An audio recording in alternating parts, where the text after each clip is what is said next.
guess that's a really good question. So, let's put some time into that. Figure out what progress is all about on the guitar.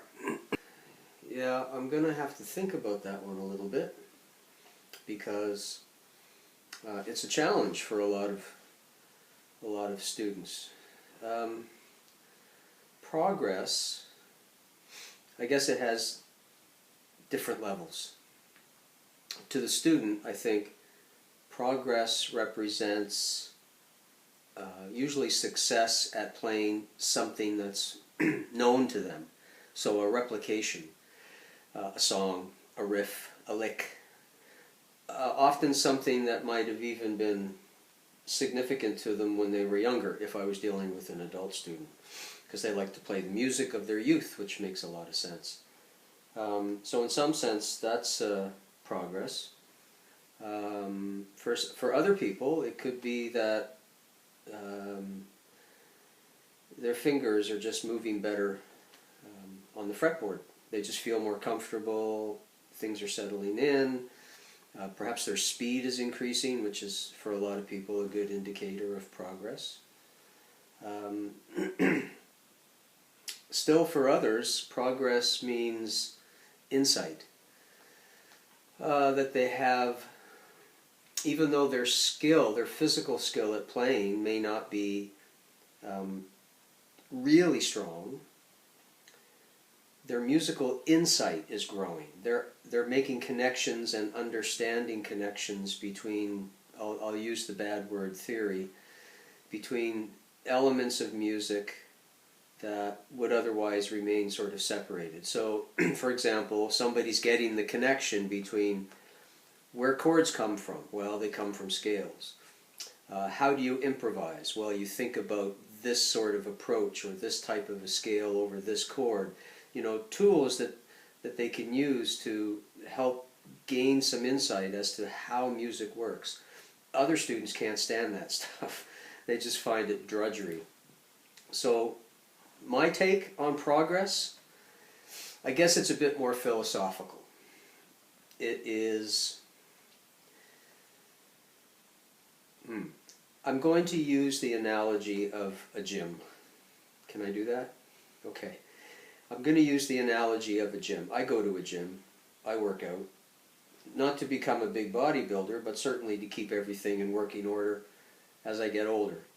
Cool. I used to work with a personal trainer for a while, and he's become a good friend, and he's actually a vocalist in our band, which is called Reverse Sound. And so it's cool the way things work out that way. And he said something to me once which I hadn't thought about in the gym. And he said, Steve, you know that on the day that you're doing your workout, when you're really pushing those muscles and you're feeling the pump and it feels good, the growth that you're hoping to gain isn't happening on that day. It's happening over the next number of weeks, provided, of course, you're feeding the body well. So in other words, what you're doing right now, you don't see the benefit for until time down, until time down the road. And then I went, okay, I've recognized that process, not only in music, but in another physical thing, which is running. I do a lot of running. And I've always used this as a metaphor for learning in my studio. It's simply this. You've decided to take up running or jogging. You want to get fit. You're out there doing it. It's hard to get into the habit of it. Your body hurts. You're wondering why you're doing it. You stick with it for maybe a month, and you're feeling a little bit downtrodden by the whole thing. Nothing seems to be getting really any better. You're just always sore. Motivation starts to go down, let's say, after about a month. So you decide, I'm just going to take some time off. Take a week off. You start feeling guilty after that week, and so you kick it off again. And what happens? You feel superb. I see this time and time again. The body feels strong. The mind is ready to do the work. You're feeling really good. And you're going, how does this work if I took a week away? Shouldn't I be less than what I was before? And the truth is no. Now, I don't know the neurophysiology behind the process, but I can tell you this, that even though you were not running, you were not doing the workout, your body, your mind, your brain, your body, still remembers that experience or that stress. And it's still adapting to what you put it through. In other words, growth is still occurring for a period of time, even though you're not out there doing the activity. You do have to get back to it fairly soon, otherwise it's going to start to drop off and you're back to square one. But there's a window there, you know, and for running it seemed to have been about a week. For me in weight training it seems to be about 2 weeks. I seem to peak every 2 weeks. Other people peak every week. And so, you know, there's obviously a process that's going on while you're not doing the activity, but it's still changing. It's doing something to you, so that when you come back to it, you feel stronger and better. I think the same thing goes on in learning the guitar. It's just in a smaller, I won't say less physical, but you're using a smaller set of muscles to do the same thing. So let's put it back in the arena of music. So there you are, working on some aspect of your guitar. Could be scale, could be a song, could be whatever. It doesn't make any difference. You're working. You kind of peak out. The moment of frustration starts to kick in. It almost always does. It's the nature of being creative. You have to keep this in mind. A sense of lack of moving forward and a plateau is not an indicator that nothing's happening. This is critical for students to understand, but it's very difficult to get them to understand it. It means that you're at the edge of something about to change. It always does. If you're trying to get into medicine and you have to study hard to get in, you're going to reach a point in your study where you're just saturated. You're tired, you're saturated. And if you go just that little extra bit, that's what brings you into medicine. You know something's going on. Unfortunately, too many students, when they get to that point, to them it means this is a bad thing, don't do this, slack off, treat yourself well, don't worry about it. Not a good idea. So, same thing in guitar. You're working, you hit a plateau. Everybody hits a plateau. And you'll always hit a plateau, no matter what level you're working at. It's always there. The trick is to realize that when you hit it, you should start getting excited, because that means something's about to switch over in your mind or in your hands, whatever the case may be. And you've got to keep at it somehow to let that switch manifest itself. Because when it does, that's it. You've changed. You're at a new level of playing. You've raised the bar, and you're off to the next goal. So comparing the running and the weightlifting analogy to music, what I see is students don't necessarily see success in the lesson they have with me, and it frustrates them. And I know they're driving home or walking home going, oh, that was a miserable lesson. I got nothing from it. Why am I playing the same thing that he gave me last week? They're frustrated by it. But what they don't get is that frustration is an indication that they care. That they really do want to get what we're working on. So this is a good sign. It means they've been working on it, and they still are, but they're at the plateau. And if I don't give them something fresh to work on, of course, then they're frustrated. The truth of the matter is that their musical growth is going to happen, not with me in the studio. It happens when they're at home, on their own time, very quietly, and kind of sneaks up on them and bites them in the bum. They almost don't even know it happened. It's that small and sort of insidious. But you do wake up one day, and all of a sudden you're trying that thing that was giving you grief for a month or so, and it's like, whoa, how'd that happen? It all of a sudden just clicked. There were no fireworks, there were no orchestras playing when it happened. It's just a very gentle, quiet seed of acknowledgement that I was successful at that.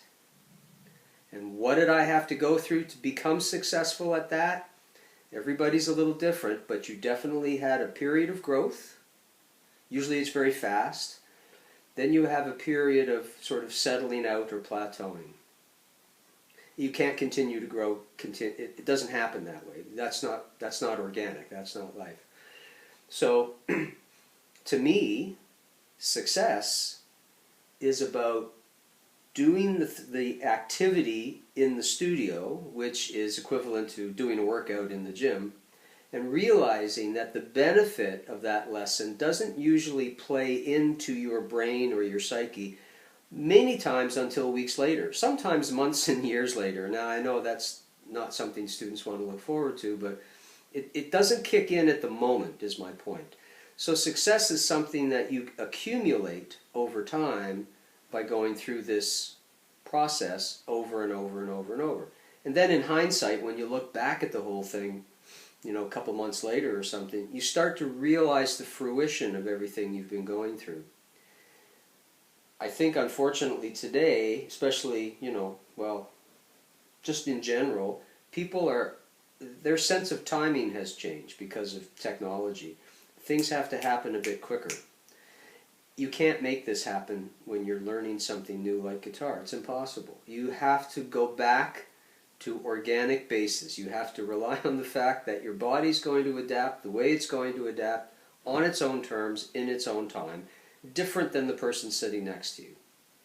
If you can't come to terms with that, then you're going to be forever comparing yourself to somebody else, and you're never going to feel like you're progressing or successful. Success is the sense in you and you alone that something changed for the better. Something changed. You got a little bit better at putting that chord down all at the same time, getting all the fingers down. You got a little faster at the scale. You got a little more insight into how music works. You can play that song you've been working on a few measures further into it. They're quiet moments that you own, you deserve, nobody can take them away from you. The teacher may not even see it necessarily. Hopefully they get a sense of it so they can move with you and encourage you through the process. But it could very likely just happen quietly on your own terms. To me, that's what success is all about on the instrument. It has nothing to do with how good I sound relative to the real song I'm trying to play, or how good I play relative to someone else. There's always somebody better, period. There always is, and there's always someone who is not as good. You're always somewhere in the middle. Never ends. And if you are at the peak, if you're at the very top, you're not going to be there for too long. Somebody else is coming up and they're going to take over. So what? It doesn't matter. All that matters is as you stick to the process and you have faith in your teacher that they're going to take you down the line properly, that the success is going to be there. It's going to happen, and it's probably going to happen when you just feel like quitting. It's at that critical line right then, when you just feel like you've had it, it's not working. I'm just going to call up my teacher and say, you know what, I'm kind of done. Of course, the teacher will hopefully try to encourage you to continue on, because they know, if they're smart, that you're there. You're at that magic place where just a little bit further and away you go. So success for me is that. It's all about something happening today, some concept, something we're learning new in studio that doesn't really sink in or manifest itself in your ability to play well for often weeks down the road. Maybe it just depends on how much time you're putting in and how you think about the process as a person. But it never happens at the moment. You get some insight at the moment, but your physical ability to do the thing may not be quite there. So that's I guess my definition of success. I was a little verbose about it, wasn't I? Yeah. So I hope that helps. that success is entirely up to us, always will be. It is, even though you're guided by a teacher, your success will be a measure of your amount of focus that you put on something. Doesn't matter how much you understand what your teacher's telling you. Doesn't matter that you get it all. If you don't put the time in on what you're trying to get good at, you won't get good at it. And I forget who said it. It was a famous coach, I think a football coach. He said, you just work on it until you get it. And you don't go around asking the question, when is it going to happen? How long does it take to become a guitar player? Oh, 5 months, 6 months. There's no such answer. It happens when it happens. And it doesn't happen, it's not happening on Tuesday, but it happens on Wednesday. All of a sudden you're a guitar player. No. You only sense that you're a guitar player in hindsight, when you're looking back at everything you've done and you realize, my gosh, yes, I've built up quite a pool of skills, and I would consider myself a player. So, yeah, for me, success is that. It's basically what you're doing in between the lessons. If you're doing nothing, there's no success really. You're just showing up for an information session. But if you're doing something in between and it's consistent and it's important enough to you, progress is going to happen. But success is truly, truly, truly the student's responsibility. Information, guidance, support, all of that, that's the teacher's job. Success comes from the student. It's all there. You can do it. You have to have faith in the process, and you have to have the ability to invest now for long-term return. Return on investment sort of idea. Anyway, I hope that helps. Hey, thanks. Yeah, cool.